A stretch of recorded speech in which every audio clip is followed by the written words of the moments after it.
বলছেন সঞ্চার্য রাম ভিধ ভক্তি মেঘে স্বভক্তি সিদ্ধান্ত চয়ামৃতানি। বলছেন সঞ্চার্য মানে সঞ্চারিত করা, রাম ভিধ ভক্তি মেঘে, বলছেন মেঘে, মেঘ কি করে ওই সমুদ্রের জল বাষ্প হয়ে বাষ্প আকারে সেটি মেঘ রূপে পরিণত হয়। তো সেই জল পরবর্তীতে আবার সমুদ্র গ্রহণ করে। তো এখানে কি বলছে, সঞ্চার্য রাম ভিধ ভক্তি মেঘে স্বভক্তি সিদ্ধান্ত চয়ামৃতানি। এখানে বলছেন যে বৃষ্টির জল না পড়লে সমুদ্রে, বৃষ্টির জল না পড়লে সমুদ্রে রত্ন জন্মে না। সমুদ্রকে কি বলা হয়? রত্নাকর। তো রত্ন সমুদ্রে কখন হয়? বলছেন সমুদ্রে যখন বৃষ্টির জল পড়বে শক্তি নক্ষত্রে, তখনই সমুদ্রে রত্নের সৃষ্টি হবে। তো এই বৃষ্টির জল পড়লেই যেমন সমুদ্রে রত্নের উৎপত্তি হয়, ঠিক সমুদ্র সর্বপ্রথমে কি করে?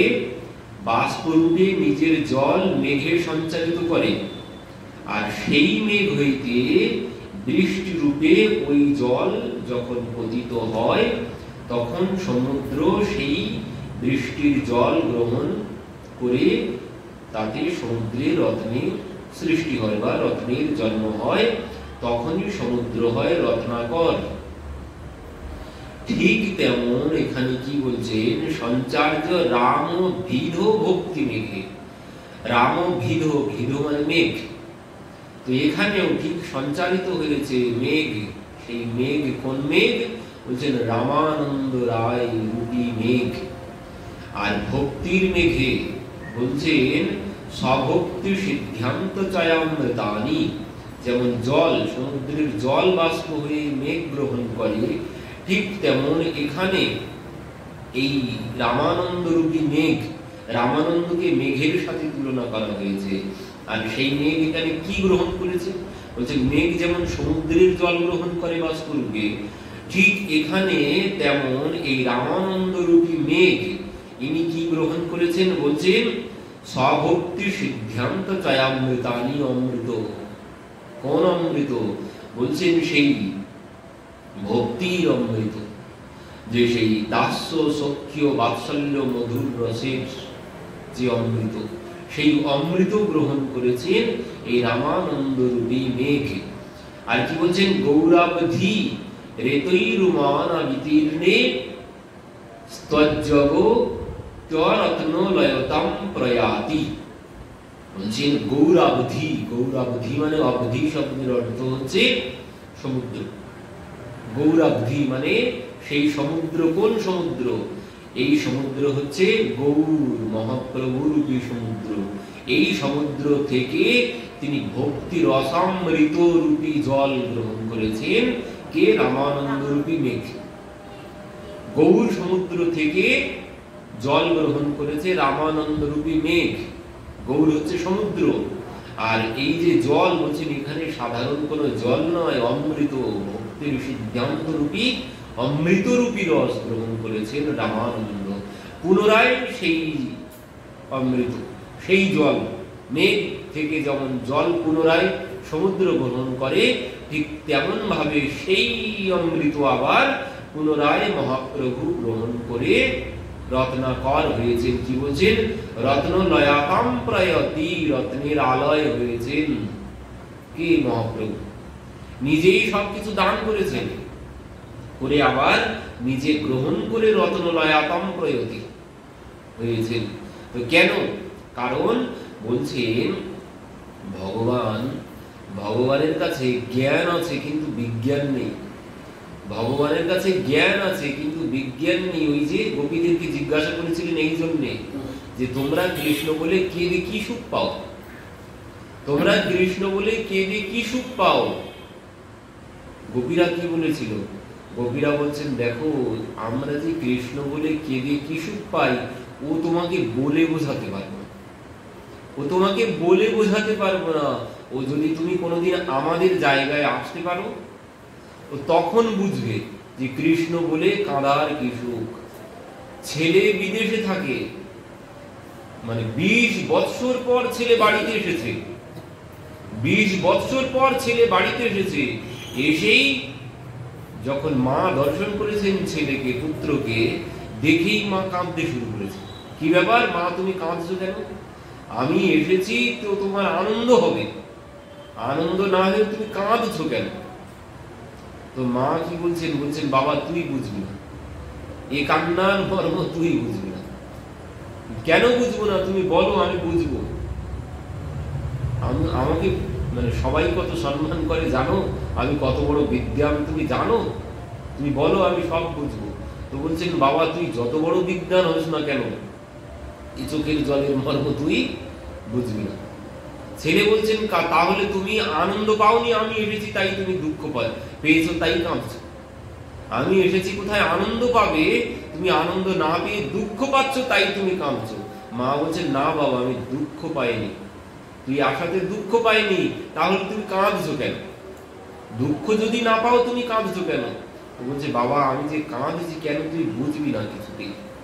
কেন বুঝবো না? বলছেন, আমি যতই বলি না কেন তুই বুঝবি না। তুই বুঝবি সেদিন, যেদিন তুই বাবা হবি, তুই যেদিন আমার জায়গায় আসবি, ও সেদিন বুঝবি। আমি আজ তোকে যতই বলি না কেন, এ চোখের জলের মর্ম তুই কিছুই উপলব্ধি করতে পারবি না। তো ঠিক তেমন এখানে ওই ঘটনা ঘটেছে। বলছেন, ভগবান গোপীদেরকে জিজ্ঞাসা করছেন যে তোমরা কৃষ্ণ বলে কাঁদো কেন সর্বক্ষণ? আমার পাশেই তো আছো, সাথেই তো আছো, কৃষ্ণ বলে কাঁদো কেন?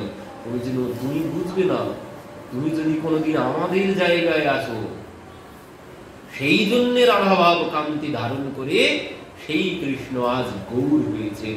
ওই কৃষ্ণ বলে কাঁদার কি সুখ, এটা অনুভবের জন্য তিনি গৌর হয়েছেন। তো ঠিক তেমন এইখানে ওই বলছেন, এই যে রস, এই রস ভগবানের কাছে জ্ঞান থাকলেও তিনি বিজ্ঞান তার মধ্যে নেই, মানে প্রয়োগ নেই। জ্ঞান আর বিজ্ঞানের মধ্যে পার্থক্য কি?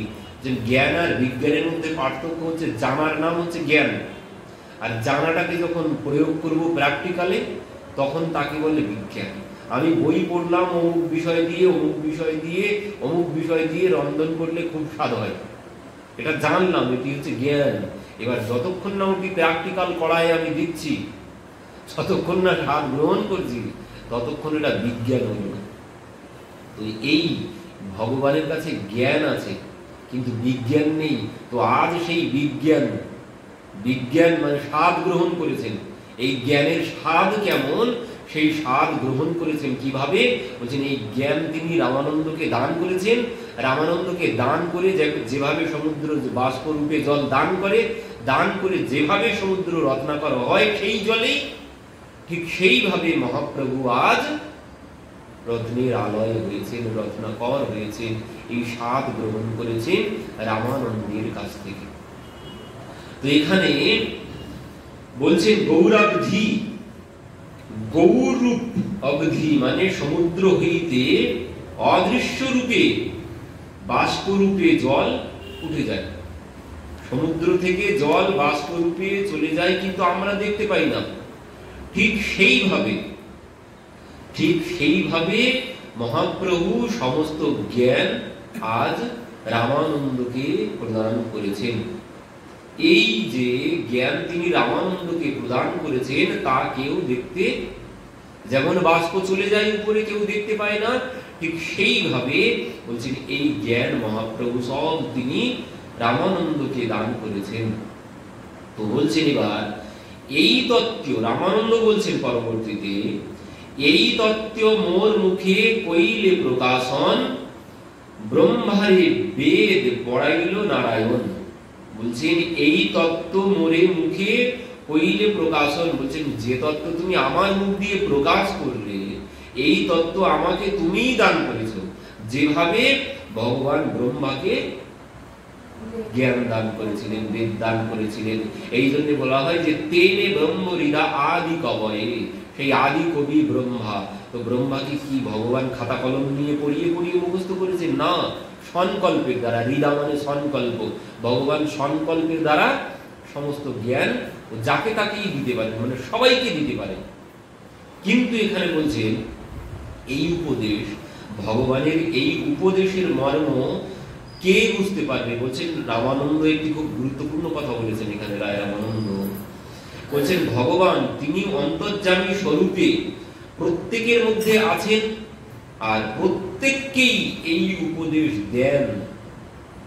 তিনি শুধু ব্রহ্মাকে দিয়েছেন তাই না, তিনি শুধু আমাকে দিয়েছেন তাই না। রায় রামানন্দ বলছেন তিনি প্রত্যেককেই উপদেশ দান করেন, এই জ্ঞান তিনি প্রত্যেককে উপদেশ করেন। কিন্তু বলছেন সেই উপদেশ গ্রহণ করা সবার পক্ষে সম্ভব নয়। যার চিত্ত নির্মল সেই এই উপদেশ গ্রহণ করতে পারবেন বা বুঝতে পারবেন। বলছেন ভগবান সবাইকে, ব্রহ্মাকে যেভাবে উপদেশ করেছেন, আমাকে যেভাবে মহাপ্রভু দান করলেন, ভগবান সবাইকে, তিনি সবার মধ্যেও আছেন আর সবাইকে তিনি এই জ্ঞান দান করেন। কিন্তু সবাই উপলব্ধি করতে পারেন না। উপলব্ধি করতে পারবে কে? বলছেন উপলব্ধি করতে সেই পারবে যার চিত্তটা নির্মল হয়েছে, যার চিত্তটা শান্ত হয়েছে। চিত্ত যদি শান্ত না হয়, চিত্ত যদি শান্ত না হয়, জল যদি শান্ত না হয়, জলে যদি তরঙ্গ খেলতেই থাকে সর্বক্ষণ, তাতে কি প্রতিবিম্ব দেখা যাবে? প্রতিবিম্ব তখন দেখা যাবে যখন জল স্থির হবে, তখনই প্রতিবিম্ব দেখা যাবে। ঠিক তেমন বলছেন ওই মনটা যখন স্থির হবে, মনের মধ্যে তো সর্বক্ষণ ঢেউ, সর্বক্ষণ কামনা বাসনার ঢেউ, মানে ঝড় উঠছে এর মধ্যে, সর্বক্ষণ নানান রকম বিষয়ের চিন্তার মধ্যে। তো এই যে মন চঞ্চল হয় কি করে? মন চঞ্চল হয় বিষয়ের চিন্তনে, মন চঞ্চল হয় বিষয় ভোগে আর বিষয় চিন্তনে। ভোগেও অতটা চঞ্চল হয় না, চিন্তনে যতটা চঞ্চল হয়। বিষয়ের চিন্তনে, সংসারের চিন্তনেই মন বেশি চঞ্চল হয়। ভোগে কিছুক্ষণ পরে শান্ত হয়, ভোগ শেষ হয়ে গেলে শান্ত হবে। কিন্তু এই যে চিন্তনে, বিষয়ের চিন্তনে, সংসারের চিন্তনে, গাড়ি বাড়ি অর্থ সম্পদ, বিষয়ের চিন্তন, সংসারে কি কি রূপ রস গন্ধ শব্দ স্পর্শ, এই চিন্তনে, এই চিন্তন সর্বক্ষণ চলে। আর এই চিন্তনেই বেশি ময়লা হয়। বলছেন বিষয় ভোগে ময়লা কম হয়, কিন্তু চিন্তনে বেশি ময়লা হয়। এই জন্য বলছেন বিষয় ভোগীর সঙ্গ করলে, মানে বিষয় ভোগ করলে যতটা না ক্ষতি হবে, তার থেকে বেশি ক্ষতি হবে বিষয় ভোগীর সঙ্গ করলে। বিষয় ভোগীর সঙ্গ করলে বেশি ক্ষতি হবে, বিষয় ভোগ করলে বেশি ক্ষতি হবে না। ভোগ কিছুক্ষণ পরে, কতক্ষণ ভোগ কতক্ষণ পরে শান্ত হয়ে যাবে কিছুক্ষণ পরে, কিন্তু ওই ভোগীর সঙ্গ করলে কি হবে? সর্বক্ষণ ওই বিষয়ের গল্প করবে, সে সর্বক্ষণ বিষয়ের গল্প করবে। আর এই বিষয়ের গল্পে কি হবে? সর্বক্ষণ ওই চিন্তন, আর ওই চিন্তনেই মনটা সর্বক্ষণ চঞ্চল হয়ে থাকে। এই জন্যে ওই ঋষভদেব তার পুত্রকে চলে যাওয়ার সময় মানে দুইটি চাবি দিয়ে গিয়েছিল। যদি নরকে যেতে চাও অসৎ ব্যক্তির সঙ্গ করো, আর যদি স্বর্গে যেতে চাও, নিজের কল্যাণ চাও, তাহলে সাধু সঙ্গ করো। এই হচ্ছে কল্যাণের সূত্র। নিজের কল্যাণ চাইলে ওই দুইটি চাবি, একটি হচ্ছে সাধু সঙ্গ আর একটি হচ্ছে অসৎ সঙ্গ। তোমার এবার যেটি ভালো লাগবে তুমি সেটি করবে, সেখানেই পৌঁছে যাবে। অসৎ সঙ্গ করলে নরকে চলে যাবে, সাধু সঙ্গ করলে সোজা বৈকুণ্ঠে চলে যাবে। এবার তোমার যেদিকে ভালো লাগে সেদিকেই চাবিটা পাক দেবে। এই দুইটি দিক ছাড়া অন্য আর কোনো দিক নেই। এক হচ্ছে সাধু সঙ্গ আর একটি হচ্ছে অসৎ সঙ্গ। এই দুই সঙ্গ, একসঙ্গে নরক আর একসঙ্গে বৈকুণ্ঠ। ছেলেদেরকে এই উপদেশ দিয়ে তিনি যাওয়ার সময় শেষ উপদেশই ঋষভদেব যে এই উপদেশ দিয়ে চলে গিয়েছিলেন। তুই এই বললেন বিষয়ের সঙ্গ করাটাই হচ্ছে সব থেকে বেশি খারাপ। বিষয় ভোগ করাটা খারাপ নয়, বিষয়ের সঙ্গ করাটাই বেশি খারাপ। কারণ ওই যে সর্বক্ষণ যদি বিষয়ের চিন্তন করি, তাহলে আস্তে আস্তে মনটা ময়লা হবে। ওই যে মহাপ্রভু বলেছেন চেত দর্পণ মার্জনম, চিত্তরূপী দর্পণকে মার্জিত করতে হবে। তুই মার্জিত কেন করতে হবে, ময়লা কেন হয়েছে, ওই বিষয়ের চিন্তা করে চিত্তরূপী দর্পণে ময়লা জমেছে। তো এই ময়লা পরিষ্কার করতে গেলে তোমাকে সাধু সঙ্গ করতে হবে। আর কি সুখদেবজি ভাগবতে কি বলছেন, জন্মান্তরে ভবেত পুণ্যম তদা ভাগবতম লভে তস্মাৎ পরম কিঞ্চন মনশুদ্ধৈর্ন বিদ্যতে।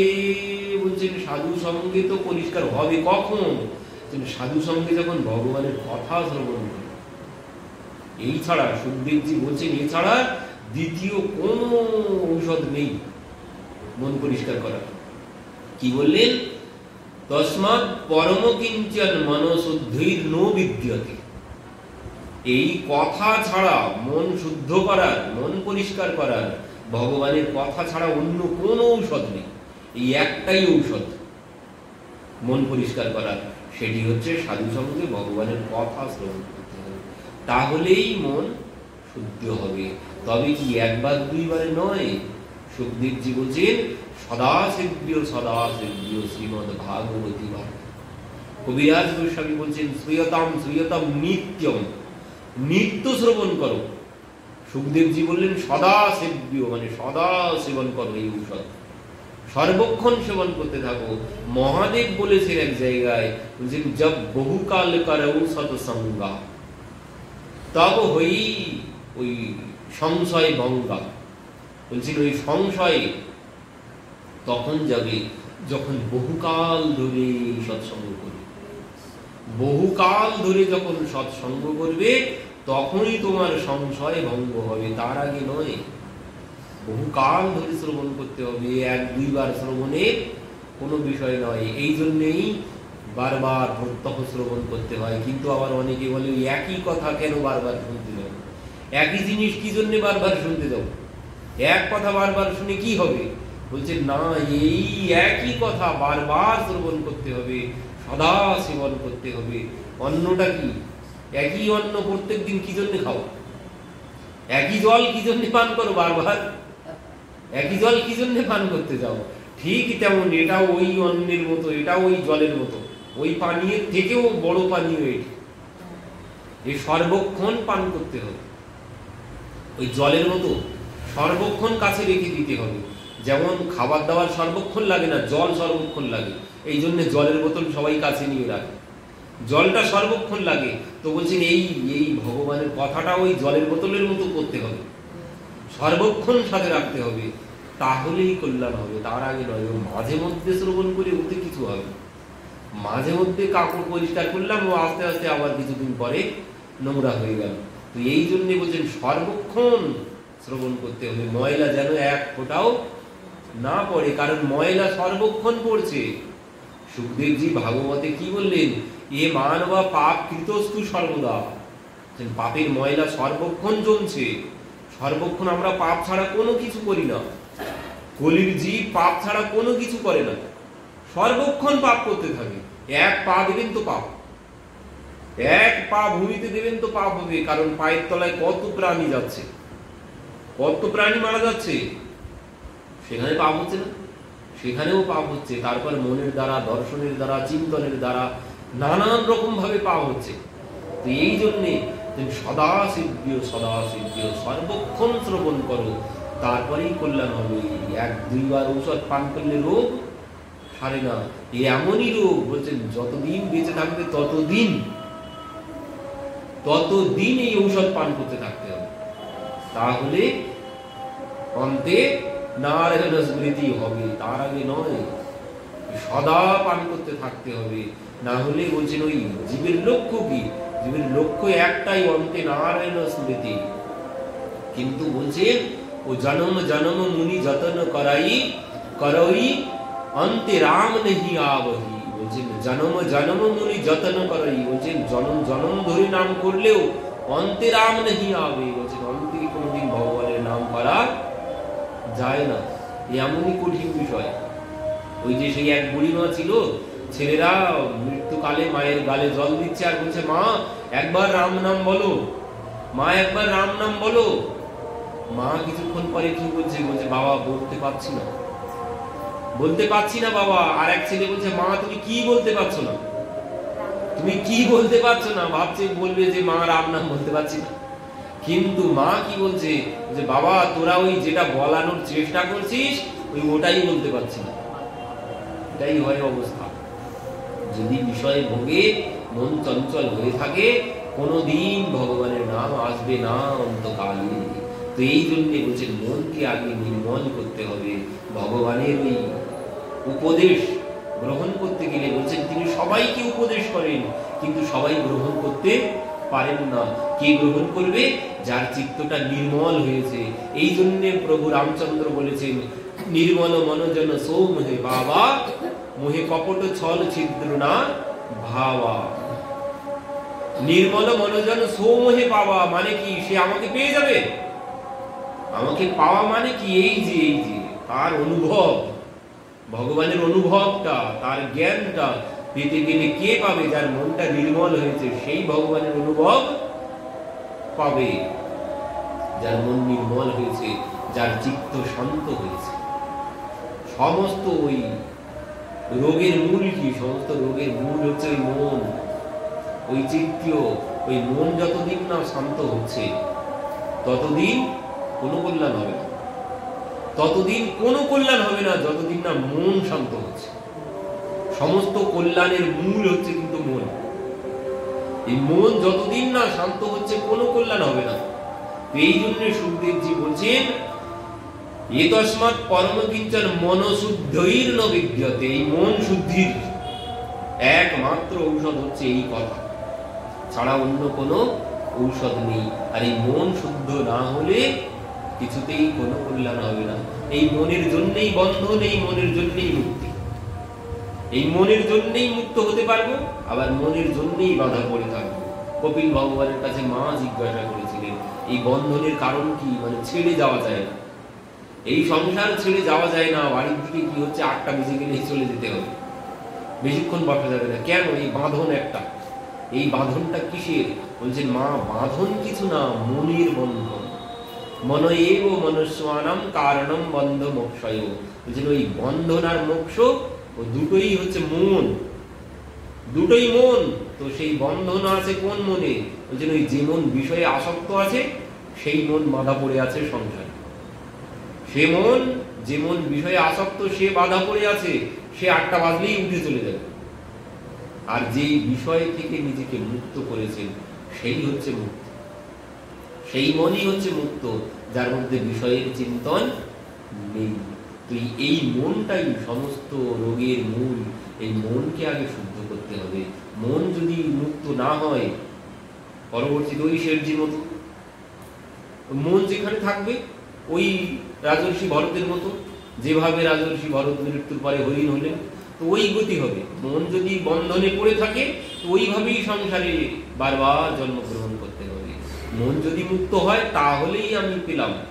শ্রাদ্ধ করে কিন্তু কোনো লাভ হয় না। শ্রাদ্ধ যে করা হয় ওতে কিন্তু কোনো লাভ হবে না। আমাকে নিজের মুক্ত নিজেই হতে হবে। ও শ্রাদ্ধ করে কেউ আমাকে মুক্ত করতে পারবে না। আমি যদি ওই সংসারের চিন্তন করতে করতে মৃত্যুবরণ করলাম, পরবর্তীতে শেঠজির মতো ওই সংসারে কুকুর বিড়াল হয়ে জন্মগ্রহণ করতে হবে। নিজের মনটাকে যদি এই বিষয় থেকে মুক্ত করতে পারি মৃত্যুকালে, তাহলে মুক্ত হয়ে গেলাম। তখন আর ও শ্রাদ্ধেরও কোনো প্রয়োজন নেই, ওর কোনো অর্থ নেই। যদি আমি মৃত্যুকালে নিজের মনটাকে ভগবানের চিন্তন করতে করতে মৃত্যুবরণ করতে পারলাম, তাহলে আমি বৈকুণ্ঠের টিকিট পেয়ে গেলাম। আর যদি ওই সংসারের চিন্তা করতে করতে গাড়ি বাড়ি হায় হায়, আর ওটাই হয়, কারণ সারা জীবন যার জন্য কষ্ট করেছি তাকে ছেড়ে চলে যাচ্ছি, এই চিন্তনই হয়, ভগবানের চিন্তন আসে না। তো ওই জন্যে বলছেন যে মন শুদ্ধ করতে হবে আগে। সমস্ত কিছুর মূল হচ্ছে মন। তো এই যে ভগবান বলছেন সবাইকে তিনি উপদেশ করেন, কিন্তু সবাই গ্রহণ করতে পারেন না। যার মনটা স্থির হয়েছে, নির্মল হয়েছে, সেই ভগবানের উপদেশ গ্রহণ করেন। বলছেন যেভাবে ভগবান ব্রহ্মাকে উপদেশ করেছিলেন সেইভাবে তিনি জীব মাত্রই উপদেশ করেন, কারণ তিনি সবার মধ্যে আছেন, সবার মধ্যে আছে, সবাইকে তিনি উপদেশ করেন, কিন্তু সবাই গ্রহণ করতে পারেন না। তো বলছেন রাম বিধ ভক্তি মেঘে, তো রাম আনন্দ রূপী ভক্তি রূপ মেঘ, যে মেঘে যেমন বাষ্প যায় তদরূপ রায় রামানন্দ প্রভুর কৃপা শক্তি প্রেরিত সিদ্ধান্ত সমূহের জ্ঞান গ্রহণ করেছিলেন।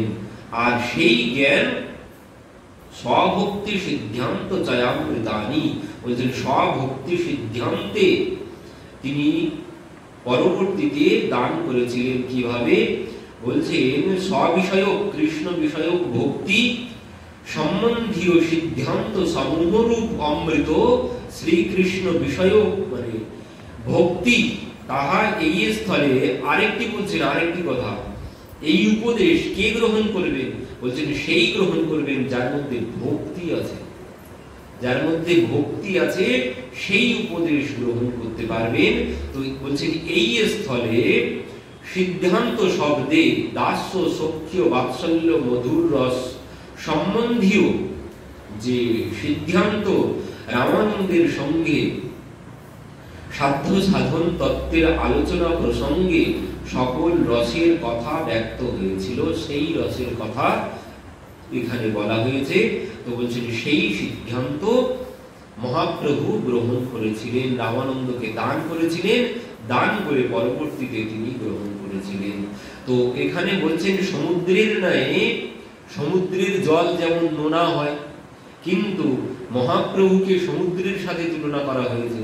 তো বলছেন এই সমুদ্রে কিন্তু জল লবণাক্ত নয়, এই সমুদ্রের জল কি?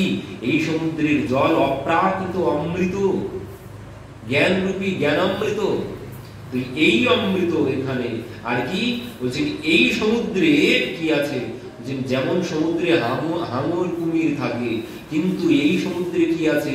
বলছেন গৌরাবধিতে প্রাকৃত সমুদ্রের ন্যায় লবণাক্ত জল নেই, আছে অমৃত বিনিন্দিত পরমা আস্বাদ্য রস। আর মকর হাঙর আদি ভয়াবহ হিংস্র জন্তু নাই, আছে পরম চিত্ত আকর্ষক অনন্ত রস বৈচিত্র্য।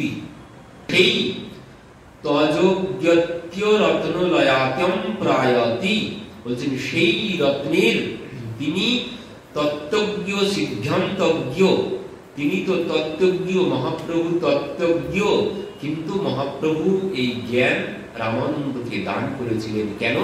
তার মধ্যে বিজ্ঞান ছিল না। ভগবানের মধ্যে জ্ঞান আছে কিন্তু অনুভূতি মানে বিজ্ঞান নেই। ওই কৃষ্ণ বলে কাঁদার যে সুখ, সেই সুখটা অনুভবটা তার মধ্যে নেই। তো এই অনুভবের জন্য, এই অনুভবের জন্য তিনি রামানন্দকে এই জ্ঞান সব দান করেছেন। দান করে রামানন্দের কাছ থেকে পুনরায় শ্রবণ করেছেন, মানে গ্রহণ করেছেন, মানে আস্বাদন করেছেন, রসের আস্বাদন করেছেন যে স্বাদ কেমন। তো এই জন্য তিনি রামানন্দকে এই রস দান করেছিলেন।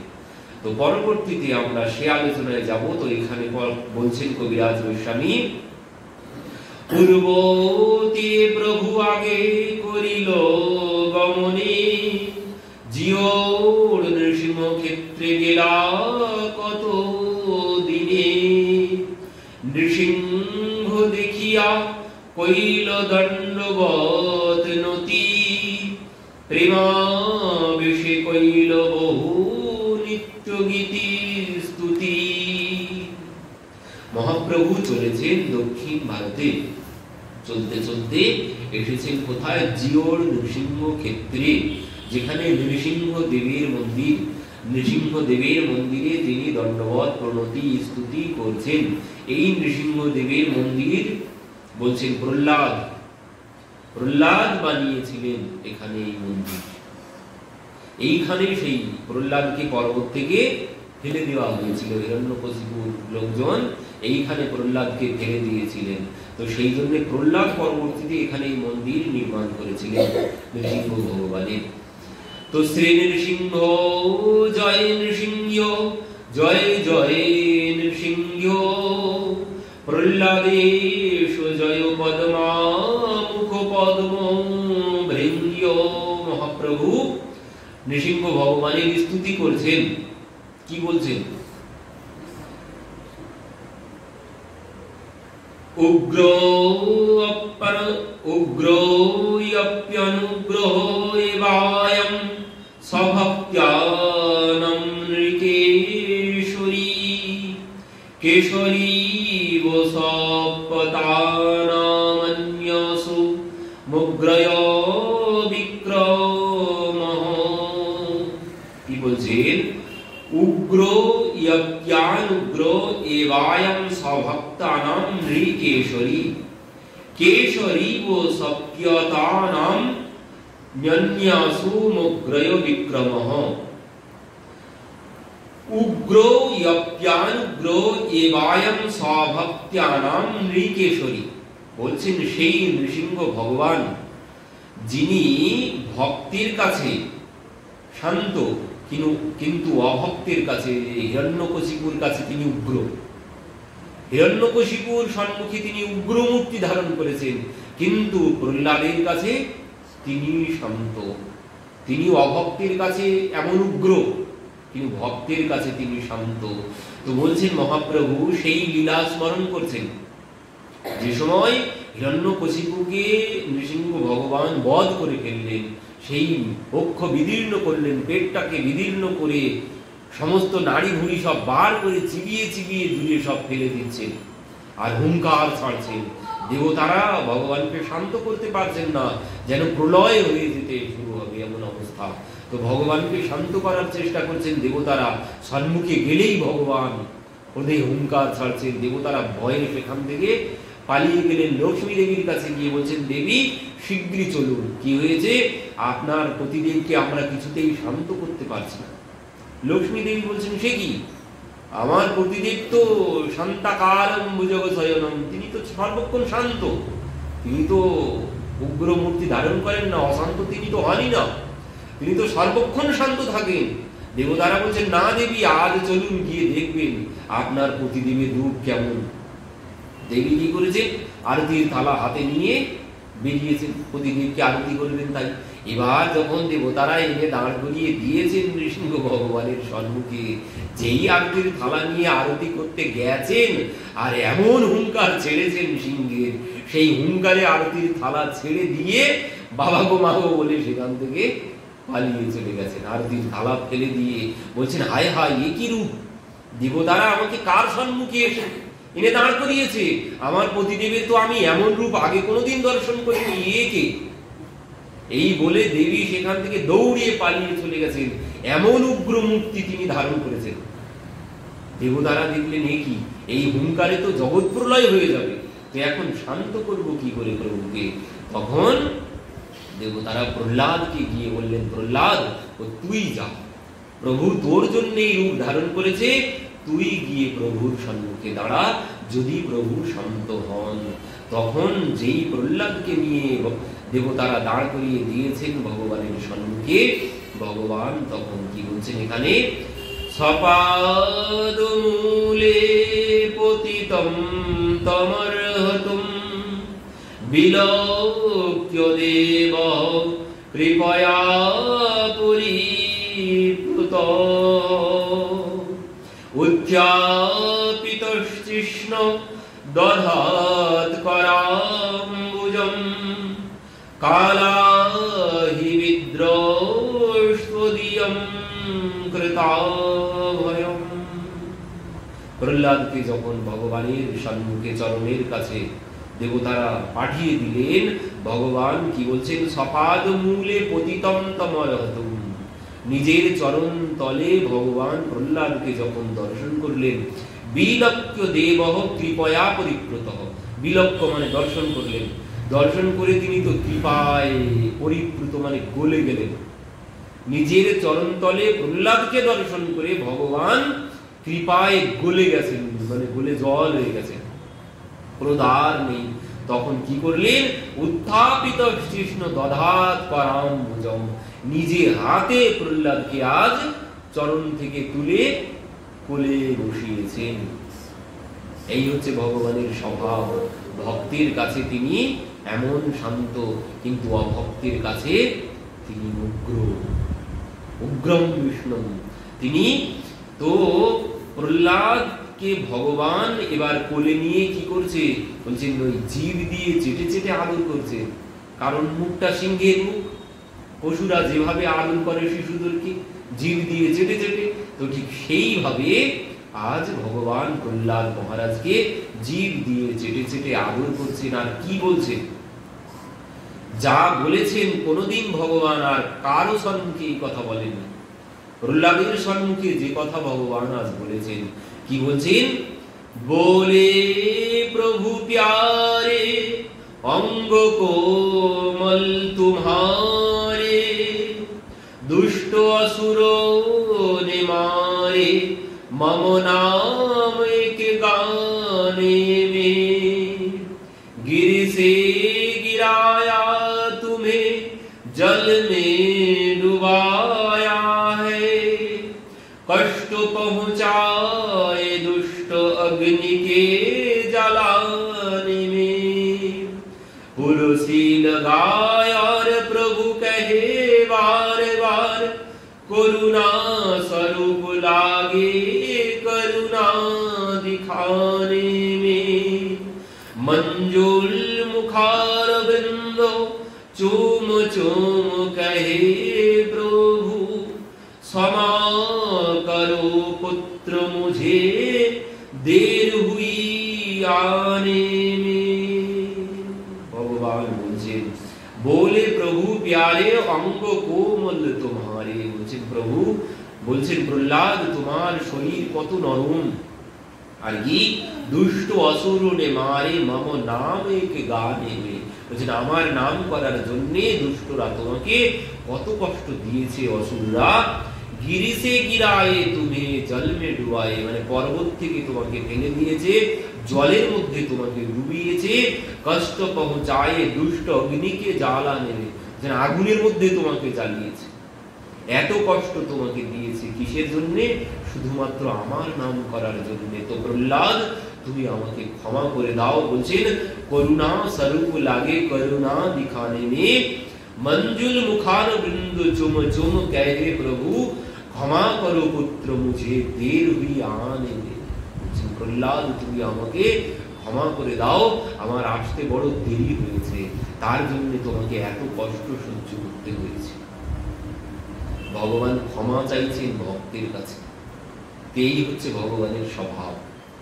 এই জন্য মহাপ্রভু বলছেন তিনি ভক্তের কাছে শান্ত, ভক্তের কাছে তিনি ক্ষমাও চান, কিন্তু অভক্তের কাছে সিংহের মতো। অভক্তের কাছে তিনি কেমন উগ্রম বিষ্ণু। তো মহাপ্রভু এই সমস্ত লীলা স্মরণ করছেন এখানে এসে। আর কি বলছেন, এই মতো নানা শ্লোক পরিস্তুতি কইল, নৃসিংহ সেবক মালা প্রসাদানি দিল। মহাপ্রভু স্তুতি করছেন, নৃত্য করছেন, সেখানে প্রণাম করলেন। তো বলছেন পরবর্তীতে সেখানকার সেবক মহাপ্রভুকে সেই প্রসাদী মালা দিয়েছেন, নৃসিংহ ভগবানের প্রসাদী মালা আর প্রসাদ এনে দিয়েছেন। পূর্ববৎ কোন বিপ্র কইল নিমন্ত্রণ, সেই রাতে তাহারই করিল গমন। বলছেন মহাপ্রভুকে কোন ব্রাহ্মণ পূর্বের মতো এনাকে নিমন্ত্রণ করেছেন, তো তার গৃহে তিনি সেই রাত বিশ্রাম করলেন। প্রভাতে উঠিয়া প্রভু চলিলা প্রেমাবেশে, দিক বিদিক জ্ঞান নাহি রাত্রি দিবসে। পরের দিন প্রভাতে উঠে মহাপ্রভু দক্ষিণ ভারতের উদ্দেশ্যে চলতে শুরু করেছেন। পূর্ববৎ বৈষ্ণব করি সর্বলোক গণে, গোদাবরী তীরে চলে আইলা কত দিনে। বলছেন মহাপ্রভু যখন চলেছিলেন, মহাপ্রভুর সাথে যারা মহাপ্রভুকে দর্শন করেছেন তারাও মহাপ্রভুর সাথে চলতে শুরু করেছেন। মহাপ্রভু তাদেরকে কি করেছেন, তাদেরকে সবাইকে তিনি আলিঙ্গন করেছেন। আর আলিঙ্গন করে কি করেছেন, নিজের শক্তি তাদের মধ্যে সঞ্চারিত করেছেন, নিজের শক্তি তিনি তাদের মধ্যে সঞ্চারিত করেছেন। আর সেই শক্তিতে তারাও মহাপ্রভুর মতো মহাপ্রভুর সমান হয়ে গেছে, মহাপ্রভুর সমান হয়ে গেছে। আর তারাও এবার নিজের গ্রামে গিয়ে ভক্তদেরকেও এই নাম প্রচার করছে, সবাইকে কৃষ্ণ নামের উপদেশ করছে। মহাপ্রভু তো এদেরকে উপদেশ করেইছেন, এরা সেই উপদেশ গ্রহণ করে নিজের গ্রামে গিয়ে মহাপ্রভু বলে দিয়েছেন তোমার গ্রামে গিয়ে তুমিও এই প্রেম সবাইকে দান করো। তো তারাও সবার গ্রামে গ্রামে গিয়ে সবাইকে এই নাম, এই প্রেম দান করছেন। তো এইভাবে প্রেম দান করতে করতে, নাম প্রচার করতে করতে মহাপ্রভু চলেছেন কোথায়? গোদাবরীর তীরে। গোদাবরীর তীরে কেন এসেছেন? যে গোদাবরীর তীরে এই জন্য এসেছেন, মহাপ্রভুকে সার্বভৌম ভট্টাচার্য বলেছিলেন গোদাবরীর তীরে যেতে। কেন বলছেন? সেখানে রায় রামানন্দ আছে গোদাবরী তীরে, অধিকারী হয়েন দেহ বিদ্যানগরে, শূদ্র বিষয়ী জ্ঞানে তারে উপেক্ষা না করিবে, আমার বচন তারে অবশ্য মিলিবে। তোমার সঙ্গের যোগ্য তেহ একজন, পৃথিবীতে রসিক ভক্ত নাহি তাহার সমান। রায় রামানন্দ কে সার্বভৌম ভট্টাচার্য মহাপ্রভুকে বলেছিলেন। মহাপ্রভু যখন দক্ষিণ দেশের উদ্দেশ্যে রওনা হয়েছিলেন তখন সার্বভৌম ভট্টাচার্য মহাপ্রভুকে বলেছিলেন, প্রভু তাহলে আপনি যখন দক্ষিণ ভারতের উদ্দেশ্যে রওনা দিয়েছেন তো আপনি সেখানে গিয়ে গোদাবরীর তীরে, রায় রামানন্দ আছে গোদাবরী তীরে, অধিকারী হয়েন দেহ বিদ্যানগরের রাজা আছে, আর জাতিতে তিনি শূদ্র, জাতিতে শূদ্র এবং বিষয়ী। তো এই জন্যে আপনি যেন তাকে অবজ্ঞা করবেন না। তিনি হতে পারেন রাজা, তিনি জাতিতে শূদ্র হতে পারেন, তবু আপনি তাকে অবজ্ঞা করবেন না। বলছেন তোমার সঙ্গের যোগ্য দেহ একজন, তোমার যোগ্য হচ্ছে সে। কারণ আমি তাকেও অবজ্ঞা করেছিলাম, ব্যঙ্গ করতাম, সে ভক্ত কৃষ্ণ নাম করত তাই, কিন্তু তার মর্ম আমি বুঝতে পারিনি। আজ বুঝেছি যখন তোমার কাছে এসেছি, তোমার কৃপাতে আজ আমি তার মর্ম বুঝতে পেরেছি। কিন্তু এর আগে আমি তাকে ব্যঙ্গ করতাম, কিন্তু এখন বুঝতে পারছি তার মর্ম। তো প্রভু সেই একমাত্র তোমার যোগ্য আছে। বলছেন পৃথিবীতে রসিক ভক্ত নাহি তার সম, তার সমান রসিক ভক্ত পৃথিবীতে আর নেই।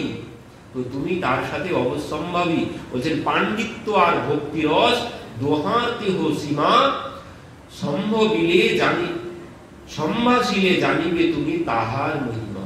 বলছেন তার পাণ্ডিত্য আর তার ভক্তি রস তুমি তার সঙ্গ করলেই বুঝতে পারবে।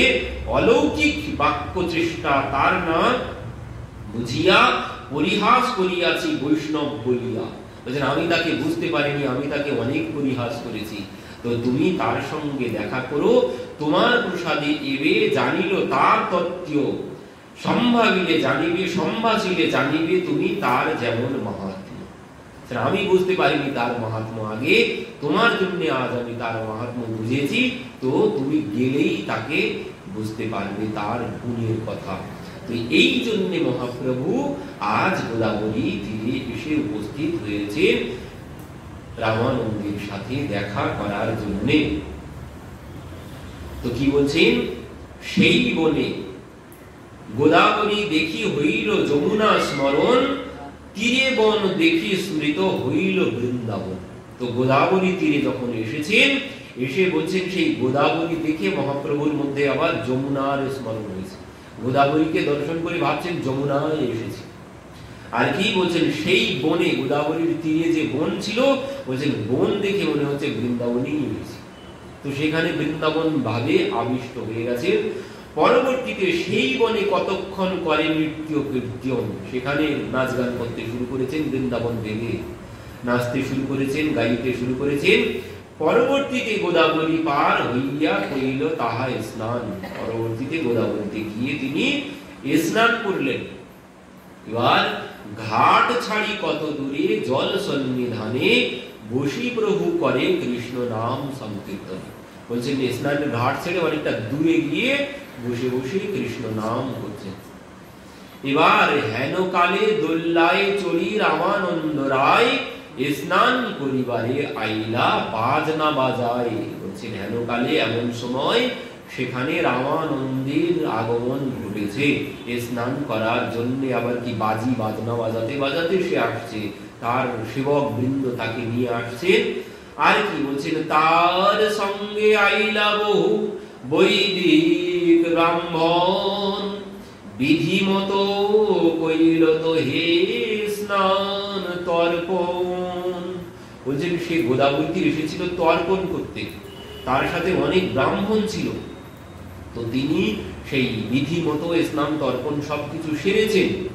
এবার প্রভু তারে দেখি জানিল এই রামানন্দ রায়, তারে মিলিতে প্রভুর মনে উঠি ধায়। বলছেন প্রভু দেখেই বুঝতে পেরেছেন এই সেই রামানন্দ রায়, তো ভেবেই ভাবছেন মানে দেখা করার ইচ্ছা, সঙ্গ করার ইচ্ছা হয়েছে মহাপ্রভুর মনে।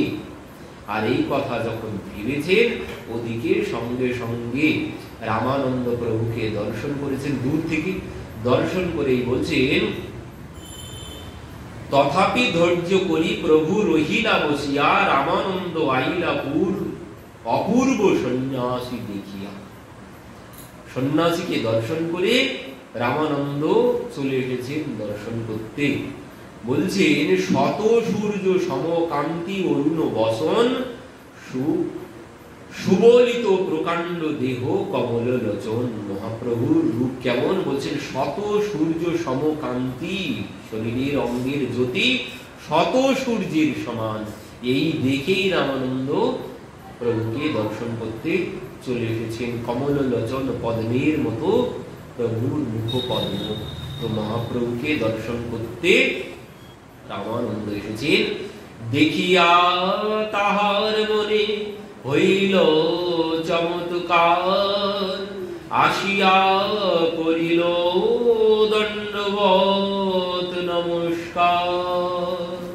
দেখিয়া তাহার মনে হইল চমৎকার, মানে অবাক হয়ে গেছেন প্রভুকে দর্শন করে। প্রভুর অঙ্গ জ্যোতি, প্রভুর রূপ দর্শন করে তিনি অবাক বিস্মিত হয়ে গেছেন। আসিয়া করিল দণ্ডবত করে পড়েছেন। উঠি প্রভু কহে উঠো কহ কৃষ্ণ নাম, তারে আলঙ্গিতে প্রভু হৃদয় সতৃষ্ণ। বলছেন উঠি প্রভু কহে উঠো কহ কৃষ্ণ নাম। প্রভু বলছেন ওঠো, উঠে কৃষ্ণ বলো। তারে আলঙ্গিতে প্রভু হৃদয়ে সতৃষ্ণ। প্রভু তাকে উঠতে বলেছেন কেন, বলছেন তাকে আলিঙ্গন করার জন্য প্রভু মানে তৃষ্ণার্ত হয়ে আছেন রায় রামানন্দকে আলিঙ্গন করার জন্য। তো এই জন্য প্রভু বলছেন ওঠো, উঠে কৃষ্ণ নাম বলো। তথাপি পুছিল তুমি রায় রামানন্দ। বুঝতে পেরেছেন, তবুও মহাপ্রভু জিজ্ঞাসা করছেন তুমি রায় রামানন্দ। তোহে কহে সেই হয় দাস শূদ্র মন্দ। তখন সে বলছেন হ্যাঁ আমি সেই দাস, আর জাতিতে শূদ্র মন্দ। এই কথা যেই বলেছেন তবে প্রভু কইল তারে দৃঢ় আলিঙ্গন, প্রেমাবেশে প্রভু ভৃত্য দোহে অচেতন। মহাপ্রভু জড়িয়ে ধরেছে, আর জড়িয়ে ধরে বলছেন দুইজন প্রেমে বিভোর হয়ে গেছে, কারোর মধ্যে আর কোনো জ্ঞান নেই।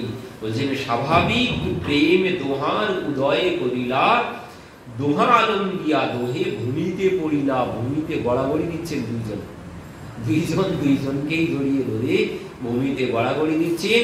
অশ্রু মানে শ্বেদ অশ্রু কম্প পুলক বৈবর্ণ, দোহার মুখিতে শুনি গদ গদ কৃষ্ণ বর্ণ। দুইজনার মধ্যেই অষ্টসাত্ত্বিক বিকার, দুইজনার মুখেই কৃষ্ণ নাম গদ গদ হয়ে দুইজন কৃষ্ণ নাম করছেন। দেখিয়া ব্রাহ্মণ গণের হইল চমৎকার, বৈদিক ব্রাহ্মণ সব করেন বিচার। ব্রাহ্মণরা সব অবাক হয়ে গেছে, বলছেন ইনি তো সন্ন্যাসী আর ইনি তো বিষয়ী, ইনি সন্ন্যাসী আর ইনি বিষয়ী। তো একজন সন্ন্যাসী একজন বিষয়ীকে, একজন রাজাকে এইভাবে আলিঙ্গন করেছেন, এ তো বেদ বিরুদ্ধ। বেদে নিষেধ করা আছে, কোনোদিন সন্ন্যাসী একজন রাজাকে এইভাবে আলিঙ্গন করতে পারে না, নিষেধ করা। কিন্তু সেই সমস্ত বেদের নিষেধ ত্যাগ করে এই সন্ন্যাসী এনাকে কি জন্য এইভাবে আলিঙ্গন করেছেন। কিন্তু তারা ভাবছেন ইনি তো এই মহারাজ মহাপণ্ডিত, গম্ভীর সন্ন্যাসীর স্পর্শে মত্ত হইল অস্থির। বলছেন আমাদের মহারাজ তো যেমন তেমন মহারাজ নয়, ইনি তো মহাপণ্ডিত, এই জন্যে এই সন্ন্যাসী এনাকে এসে এইভাবে জড়িয়ে ধরেছেন, না হলে এইভাবে আলিঙ্গন করতেন না, একজন সন্ন্যাসীর নিষেধ। কিন্তু তবুও সেই নিষেধ না মেনে তিনি এনাকে এইভাবে আলিঙ্গন করেছেন। বিজাতীয় লোক দেখি প্রভু কইল সম্বরণ, সুস্থ হইয়া দোহে সেই স্থানেতে বসিলা। বলছেন এই সবার এই সমালোচনা দেখে প্রভু নিজেকে সম্বরণ করলেন, করে সুস্থ হইয়া দোহে সেই স্থানে বসিলা। তবে হাসি মহাপ্রভু কহিতে লাগিলা।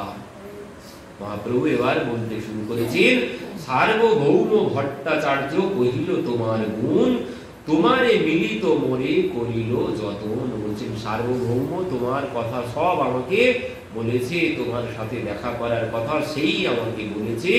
তোমা মিলিবারে মোর যথা আগমন, ভালো হইল অনায়াসে পাইলা দর্শন। তোমার জন্যই আমি এখানে এসেছি, ভালোই হলো, তোমাকে আমি এইখানেই পেয়ে গেলাম, কোথাও তোমাকে। রায় কহে সার্বভৌম করে ভৃত্য জ্ঞান, পরক্ষেপহ মোহ হিতে হয় সাবধান। বলছেন সে আমার সর্বক্ষণই ভালো চায়, সে আমার কাছে না থাকলেও, সে এত দূরে আছে তবুও সে আমার মঙ্গল চিন্তনে সর্বক্ষণ ব্যস্ত আছে। তো সেই জন্যে তার কৃপায় পাইনু তোমার চরণ দর্শন, আজি সফল হইল মোর মনুষ্য জন্ম। যে তার কৃপাতেই, রায় রামানন্দ বলছেন যে তার কৃপাতেই আজ আমি আপনাকে পেয়েছি, তো আজ আমার মনুষ্য জন্ম সফল হয়েছে আপনার দর্শন পেয়ে।